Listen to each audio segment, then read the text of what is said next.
Assalamu alaikum wa rahmatullahi wa barakatuhu. Islamic Sharia law. This is session number 132. We continue the topic of contemplation of death and its preparation by doing good deeds. Rabbi shrah li sadri wa yassir li amri wahlul uqdatam min lisani yafqahu qawli. Alhamdulillahi wassalatu wassalamu ala rasulillah amma ba'd. A'udhu billahi minash shaitanir rajim. Bismillahir rahmanir rahim. What should be done when someone dies? It is sunnah to do the following when a person dies. 1. Advise the dying person to say, La ilaha illallah. There is no God but Allah. It is narrated on the authority of Abu Syed al-Khudri that the Prophet, peace be upon him, said, prompt your dying people to say, La ilaha illallah. Muslim, Abu Dawud, Tirmizi. Another report on the authority of Muaz ibn Jabal states that the Messenger of Allah, peace be upon him, said, he whose last words are La ilaha illallah shall enter paradise. Narrated by Abu Dawud, Al-Hakim considers it as sound hadith. The prompting talqeen is necessary when the dying person is unable to utter the shahada, La ilaha illallah. If such a person is able to utter these words, then there is no need for prompting, but he should rather be advised to do so. Such advice is useful in cases of persons who are in possession of their faculties of reason and speech. If one is already mentally impaired, such advice cannot be of benefit. But one who is unable to speak might say these words in his heart. The scholars are of the opinion that no pressure should be put on the dying person, so one should not say to him, say La ilaha illallah, lest he should become annoyed and utter something improper. One may say the shahada, however, in such a way that the dying person might be able to hear it and repeat it. If he utters it once, he should not be asked to repeat it unless he says some words after it. In such a case, he should be asked to repeat shahada to ensure that it be his last utterance. Most scholars are of the opinion that one attending a dying person may repeat only the words La ilaha illallah according to the apparent meaning of the hadith. Others are of the opinion that the dying person should be prompted to utter the two testimonials. That is, I bear witness that there is no God but Allah, and I bear witness that Muhammad is his servant and messenger. The purpose is to remind him of the oneness of Allah, which includes both of these testimonies. 2. Lay the dying person so that the Qibla is on his right side. To this effect, it is recorded that Abu Qatada said, upon arrival in Medina, the Prophet, peace be upon him, inquired about a person called Al-Bara ibn Marur. The people told the Prophet, peace be upon him, that he had died, and he had willed 1/3 his property to the Prophet, peace be upon him, and that his face be turned towards the Kaaba at the time of the death. Hearing this, the Prophet, peace be upon him, said, he has been true to his innate nature. I returned the 1/3 to his property, 1/3 of his property to his children. Then the Prophet, peace be upon him, left and offered the prayer for him and prayed, saying, O Allah, forgive him, have mercy on him, and cause him to enter your paradise. Indeed, you have accepted his prayer. Narrated by Al-Bayhaqi and Al-Hakim, who observe, I know of no hadith other than this one with regard to turning the face of dying person towards Kaaba. Ahmad reported that Fatima, the daughter of Prophet, peace be upon him, at the time of her death turned towards the Kaaba and placed her right hand under her head. This is the sleeping position recommended by the Prophet, peace be upon him, and in a grave, a dead body should also be placed in the same position.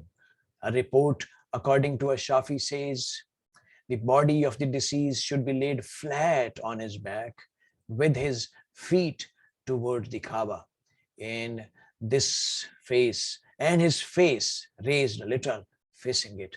The majority of the scholars, however, favor the first position and hold it to be preferable. 3. Recite Surah Yasin from Quran. Surah 36 of the Quran. This is reported by Al-Ahmad, Abu Dawood, Nasai, Al-Hakim, and Ibn Hibban, and the last two of them grade it as sound hadith. They report also on the authority of Maqil ibn Yasir that the Prophet, peace be upon him, said, Yasin is the heart of the Quran. Whoever recites it seeking the pleasure of Allah and the hereafter will receive Allah's forgiveness. So recite it to your dead. Ibn al-Qatan considers this hadith weak and manifests some confusion, doubt, and even ignorance about some of its narrators. Ad-Daraqutni is reported to have said, in the chain of narrators of this hadith, there is confusion. Its text is obscure and is not correct. Ibn Hibban observes, this hadith refers to the recitation of Yasin for those on the eve of death and not for those already dead. The interpretation is supported by Ahmad, who recorded in his Al-Musnad that Safwan states, the most eminent scholars say the recitation of Surah Yasin at the time of the person's death make death easy for him. The compiler of Musnad al-Firdaus attributes this hadith to Abu ad-Darda and Abu Zar. They both narrated, the Prophet, peace be upon him, said, if any person is on his deathbed and Yasin is recited to him, Allah makes his suffering easier. 4. Close the eyes of the deceased. It is narrated by Muslim that the Prophet, peace be upon him, went to visit Abu Salma. He saw that his eyes were wide open and blank with the stare of death. So the Prophet, peace be upon him, closed his eyes and said, verily, when a soul is seized, the eyesight follows it. 5. Cover the deceased. Aisha said, when the Messenger of Allah died, he was covered with the piece of cloth that had some designs on it. This is reported by Bukhari and Muslim. The objective here is to clearly to safeguard the respect and dignity of the deceased in death against prying eyes and against the exposure of his or her body to the idle curiosity of those looking for changes in its physical condition and features. There is consensus among scholars regarding the permissibility of kissing a dead person. The Prophet, peace be upon him, kissed Uthman ibn Mazun after his death. Similarly, when the Prophet died, Abu Bakr leaned over him and kissed him between his eyes, saying, "O my Prophet, O my best friend." 6. Prepare the body for burial without delay as soon as death is confirmed by a specialist, that is the qualified physician or the like. The guardian of the deceased should wash, wrap, and arrange for burial of the body soon after the funeral prayer for the deceased, because the body might deteriorate if burial is delayed. This is based on a report according to Abu Dawood from Al-Husayn ibn Wujuh that when Talha ibn al-Bara fell ill, the Prophet, peace be upon him, said, "I see that Talha is on the verge of death. Inform me about him when he passes away and make immediate preparation of his burial, for a Muslim's remains should not be left long with his family after his death. The burial may be delayed only for the guardian, provided no physical deterioration in the condition of the body is feared from such delay." Ahmad and Tirmizi report on the authority of Ali ibn Abu Talib that the Prophet, peace be upon him, said, "O Ali, never delay 3 things: prayer when its time approaches, the funeral when death is confirmed, and marrying the widow or a divorcee when a suitable match is found for her." 7. Settle the debt of the deceased. Ahmad, Ibn Majah, and Tirmizi have recorded a hadith on the authority of Abu Huraira that the Messenger of Allah said, A believer's soul remains in suspense until his debts are paid off. Tirmizi considered this a sound hadith. This means that the judgment regarding a soul's salvation or perdition on its entry into paradise is held in abeyance until its debts are fully paid off and settled. This applies to the person who leaves some property upon his death. His debt should be paid out of the property that he leaves behind. In the case of a person who dies in debt which he sincerely intends to pay but has no property, nor leaves any behind to pay his debt, according to a confirmed report, his debt will be settled by Allah, the Exalted. Concerning a person who dies in debt with sufficient means to pay it and was willing to do so, but his heirs do not pay it, Bukhari records on the hadith of Abu Huraira that the Prophet, peace be upon him, said, if anyone takes other people's money with the intention to repay it, and then he or she should die without settling the debt, Allah will pay the debt on his behalf. And if anyone takes money or property of others with the intention of destroying it, Allah will destroy it. A hadith recorded by Ahmad, Abu Nuyan, Al-Bazar, and At-Tabarani from the Prophet, peace be upon him, says, the debtor will be summoned before Allah on the day of judgment. Then Allah will ask him, O son of Adam, why did you incur debt and infringe on others' rights? The man would reply, my Lord, you know I took it, but I neither abused nor lost it. It was stolen or burned in a fire or lost its valuable. Allah the Almighty and the Exalted will say, my slave has told the truth and I am more entitled than anyone else to settle his debt. The Allah will issue a command and something will be placed on his scales, causing his good deeds to outweigh his bad ones. And so, by Allah's grace, he will enter paradise. The Prophet, peace be upon him, did not perform funeral prayer of those who had died in debt.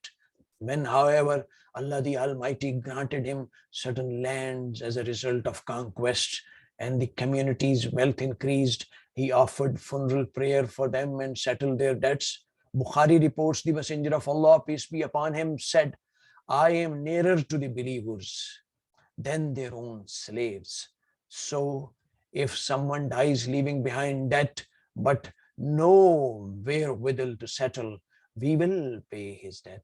And if someone dies and leaves some estate behind him, it is for the hearers to pay his debt. This hadith shows that the debt of the deceased Muslim may be paid from the public exchequer out of the zakah funds specified as the portion of the people in debt, portion for the people in debt. This is one of the prescribed categories of the zakah recipients. Death by itself does not annul one's debt or other responsibilities to the living. On invoking Allah upon witnessing death, saying, Inna lillahi wa inna ilayhi raji'un, we belong to Allah and truly to him we shall return. A believer should, at the death of a relative or a friend, invoke Allah and say, verily we belong to Allah and truly to him shall we return. The following reports show that to do so is commendable. Ahmad and Muslim reported from Salama that she said, I heard the Prophet, peace be upon him, saying, if a servant of Allah is afflicted with a misfortune and says, Inna lillahi wa inna ilayhi raji'un, Allahumma ajrini fi musibati wa akhlif li khairan minha. Verily we belong to Allah and truly to him shall we return. O Allah, protect me in this calamity that has befallen on me and replace it with something better. Allah will accept his prayer and grant him reward of the affliction and replace it with something better. She added, when Abu Salama, her husband, died, I invoked Allah in the words taught to me by the Prophet, peace be upon him, and Allah did grant me some better than he. And he granted me, he granted, he, and he, that is, he gave me the messenger of Allah as a husband. Tirmizi reports from Abu Musa al-Ashari that the Prophet, peace be upon him, said, when a child of a servant of Allah passes away, when a child of a servant of Allah passes away, Allah says to the angels, do you take the soul of my servant's child? They say, yes. He, the Almighty, says, did you take away the apple of my servant's eye? They say, yes. He, the Almighty, says, what did my servant say at this? They say, he praised you and said, Inna lillahi wa inna ilayhi raji'un. Verily, we belong to Allah and to him shall we return. At this, Allah says, build to my servant a mansion in the paradise and call it the house of paradise, Baitul Hamd. Tirmizi says, it is a sound hadith.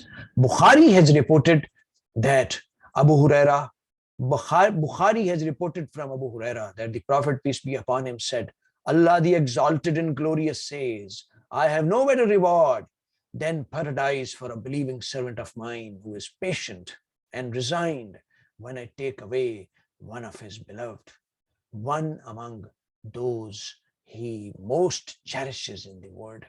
Those who say, when afflicted with calamity, to Allah we belong, and to him is our return, are those on whom descend blessings of Allah and mercy. And they are the ones who receive grievance.